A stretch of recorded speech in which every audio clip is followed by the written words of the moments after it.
નમસ્કાર મિત્રો, star education તરફથી હું હાર્દિક છાટવાર આપ સૌનું સ્વાગત કરું છું. મિત્રો, અમારી ચેનલ ઉપર દરેક પ્રકારની સ્પર્ધાત્મક પરીક્ષાનો સિલેબસ છે કવર કરી લેવામાં આવશે. આથી જો તમે અમારી ચેનલના લેક્ચરને ડેઇલી રેગ્યુલર ફોલો કરશો તો તમે કોઈ પણ પ્રકારની ગવર્મેન્ટ એક્ઝામ છે એને પાસ કરી જ લેશો. મિત્રો, તમને અમારા લેક્ચર પસંદ આવતા હોય તો જરૂરથી લાઈક કરજો, શેર કરજો અને સબસ્ક્રાઇબ કરવાનું પ્લીઝ ભૂલતા નહીં. મિત્રો, આજના વિડીયોમાં હું તમને હેડ ક્લાર્ક અથવા તો સમાજ કલ્યાણ નિરીક્ષક છે એની ઓફિશિયલ એક્ઝામ ડેટ ડિક્લેર થઈ છે એના વિશે થોડીક ઇન્ફોર્મેશન આપીશ.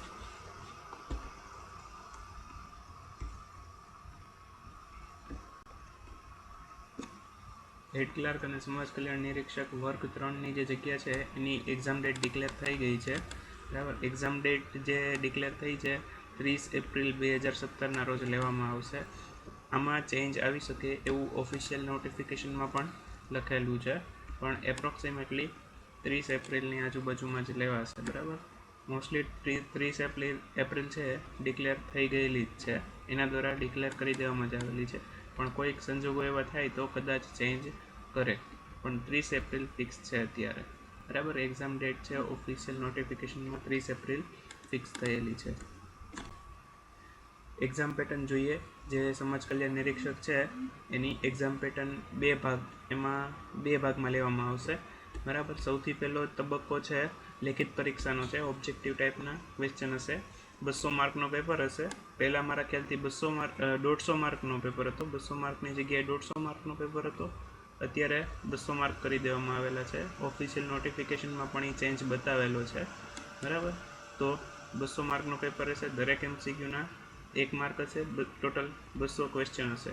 એક ક્વેશ્ચનનો 1 માર્ક હશે અને નેગેટિવ માર્ક ખોટો આન્સર આપશો તો નેગેટિવ માર્ક થશે 0.25.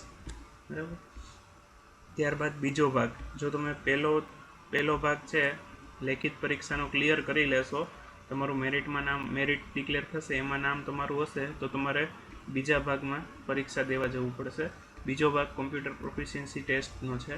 બરાબર, 100 માર્કનો રહેશે એ પણ, અને એનો સિલેબસ પણ આપણે જોશું. આ લેખિત પરીક્ષાનો અને કોમ્પ્યુટર પ્રોફિશિયન્સી ટેસ્ટ બંનેનો સિલેબસ જોશું. કોમ્પ્યુટર પ્રોફિશિયન્સી ટેસ્ટ છે 100 માર્કની રહેશે. બરાબર, હવે દરેકનો સિલેબસ જોઈએ છીએ. સૌથી પહેલાં પાર્ટ 1 છે, ભાગ 1 છે, એનો અભ્યાસક્રમ જોઈ લઈએ.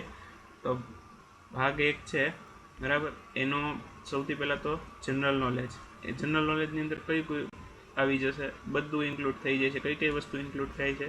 ગુજરાતનો ઇતિહાસ, history of Gujarat, geometry of Gujarat, ગુજરાતની ભૂગોળ, આર્ટ એન્ડ કલ્ચર, સંસ્કૃતિ. બરાબર, પછી કોન્સ્ટિટ્યુશન ઓફ ઇન્ડિયા એટલે કે ભારતનું બંધારણ, જનરલ સાયન્સ. બરાબર, સામાન્ય વિજ્ઞાન, કરંટ અફેર્સ ઓફ ઇન્ડિયા અને ગુજરાત અને ઇન્ડિયાના current affairs, basic knowledge of કમ્પ્યુટરનું પ્રાથમિક જ્ઞાન, પછી એન્વાયરમેન્ટ એટલે કે પર્યાવરણ, પબ્લિક એડમિનિસ્ટ્રેશન, ગવર્મેન્ટ સ્કીમ્સ એટલે કે સરકારી યોજનાઓ જે બધી છે એ, પંચાયતી રાજ, ડિઝાસ્ટર મેનેજમેન્ટ. તો આ બધું જનરલ નોલેજ એટલે કે જીકેની અંદર આવી છે. એના કુલ કેટલા માર્ક રહેશે? 80 માર્ક. આટલામાંથી 80 માર્કનું નીકળશે. હવે મિત્રો, આમાં કંઈ ફિક્સ નથી કે હિસ્ટ્રી ઓફ ગુજરાતમાંથી કેટલું પૂછાય, મીન્સ કે ગુજરાતનો ઇતિહાસ કેટલો પૂછાય, જિયોગ્રાફી કેટલી પૂછાય, એવું કંઈ બંધારણના કેટલા માર્કનું પૂછાય એ કંઈ નક્કી ના હોય. એટલે તમારે બધું તૈયાર કરવું જ પડશે. અને આમાંથી હું તમને કહી દઉં છું કે પંચાયતી રાજ છે, ડિઝાસ્ટર મેનેજમેન્ટ છે, એના વિશે બહુ પૂછાતું નથી. વધીને પંચાયતી રાજ અને ડિઝાસ્ટર મેનેજમેન્ટ અને પબ્લિક એડમિનિસ્ટ્રેશન, આ ત્રણેયનું થઈને વધીને 4 થી 5 માર્કનું પૂછાય છે. એનાથી વધારે માર્ક્સનું નથી આવતું. એટલે એ એક તો એટલું બધું કોમ્પ્લિકેટ છે અને એમાંથી બહુ પૂછાતું નથી. એટલે મારી એવી સલાહ છે કે એટલું તમે સ્કીપ કરો તો ચાલે. પંચાયતી રાજ, પબ્લિક એડમિનિસ્ટ્રેશન અને ડિઝાસ્ટર મેનેજમેન્ટ. એટલે આ એક્ઝામ માટે તમે આટલું સ્કીપ કરશો તો ચાલે, પણ તમને આ બધું આવડવું જોઈએ. બરાબર, હવે ત્યારબાદ બીજું જોઈએ ગુજરાતી ગ્રામર અને લિટરેચર, એટલે કે ગુજરાતી ગ્રામર, ગુજરાતી વ્યાકરણ અને સાહિત્ય. એ કેટલા માર્કનું છે? 50 માર્કનું પૂછાશે.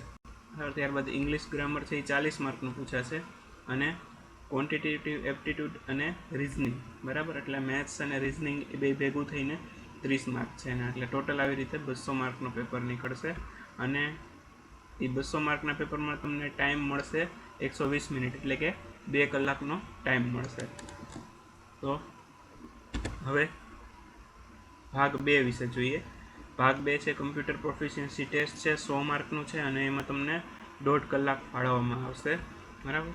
હવે એમાં જોઈ લઈએ. સૌથી પહેલું ગુજરાતી ટાઈપિંગ ટેસ્ટ લેવામાં આવશે, એ 30 માર્કની હશે.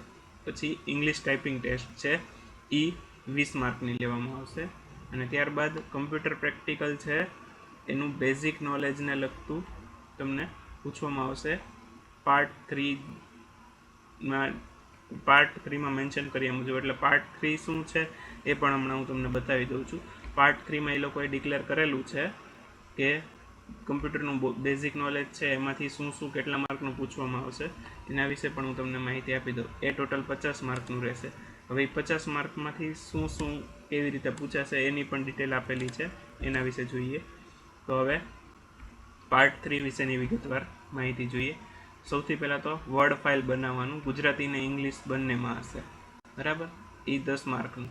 ત્યારબાદ પાવર પોઈન્ટ સ્લાઇડનું પ્રેઝન્ટેશન બનાવવાનું, એનિમેશન સેટ કરવાના ને એવું બધું હશે એમાં, એ 15 માર્કનું હશે. ત્યારબાદ એક્સેલ સ્પ્રેડશીટ બનાવવાની, એમાં પણ 15 માર્કનું રહેશે. અને ત્યારબાદ ઈમેલ અટેચમેન્ટ સાથે, એના 10 માર્ક હશે. તો આટલો અભ્યાસક્રમ છે. મિત્રો, તમને પરીક્ષા માટે ઓલ ધ બેસ્ટ. ખૂબ તૈયારી કરજો, ખૂબ સારા માર્ક લાવજો અને ગવર્મેન્ટ એક્ઝામ ક્લિયર કરજો. મિત્રો, તમને અમારા વિડીયોઝ છે પસંદ આવતા હોય તો જરૂરથી લાઈક કરજો, શેર કરજો અને સબસ્ક્રાઈબ કરવાનું પ્લીઝ ના ભૂલતા. કેમ કે જો તમે સબસ્ક્રાઈબ કરી લેશો તો તમને અમારી ચેનલ ઉપર અપલોડ થતા દરેક વિડીયો અથવા તો દરેક વિશે નોટિફિકેશન તમને મળ્યા કરશે. એટલે પ્લીઝ સબસ્ક્રાઈબ કરી લેજો, જેથી તમને બધી જ નોટિફિકેશન મળ્યા કરે.